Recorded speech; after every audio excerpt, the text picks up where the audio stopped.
When you look at what makes people really feel alive, there's very few things that compete with growing and, of course, giving.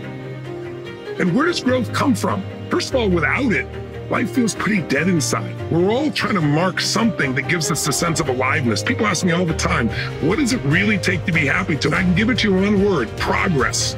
Progress equals happiness. Did you ever achieve a goal and after you achieve it said, is this all there is? And so you got to think to yourself, why don't I stay happy? I work so hard at this. Why doesn't it stay fulfilled? Because life is not about you just getting your goals. My teacher, Jim Ross, used to say something that was so profound when I was 17 years old. He said, what you get will never make you happy. Doesn't matter what you get, who you become, that'll make you very happy or very sad. See, ultimately, we have challenges so that we can grow, and we have growth so we have something to give.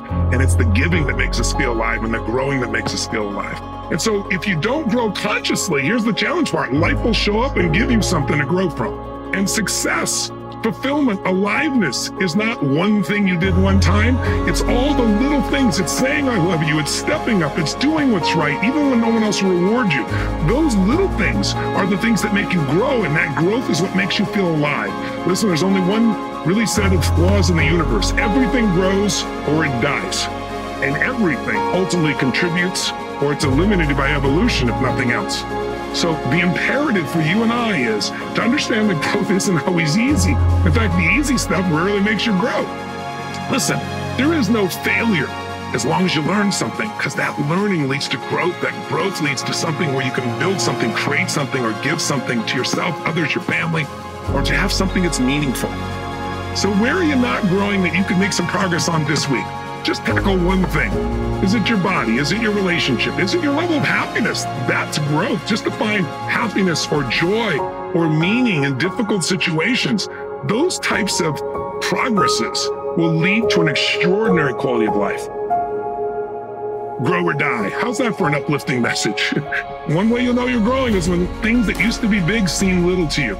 Give yourself 20, 30 minutes every day. Listen to something that inspires you, or read a book, something with philosophy or strategy that can improve the quality of your life, your career, your family, your happiness, your joy, something.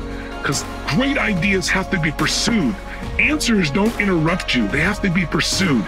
And if they're pursued with enough focus, enough caring, enough compassion, enough drive, you'll find answers that'll help you to grow. And if you don't, life's going to challenge you anyway. So why not push yourself out there with some new goals, some new desires that you proactively create that stimulate the growth that make you fulfilled. And instead of expecting the joy lasts forever, just know life is progress, baby. Growth is everything. Growth will give you more to give. And as you give more, you'll love more. You'll love yourself, you'll love your life, and you'll be a source of generous loves to others.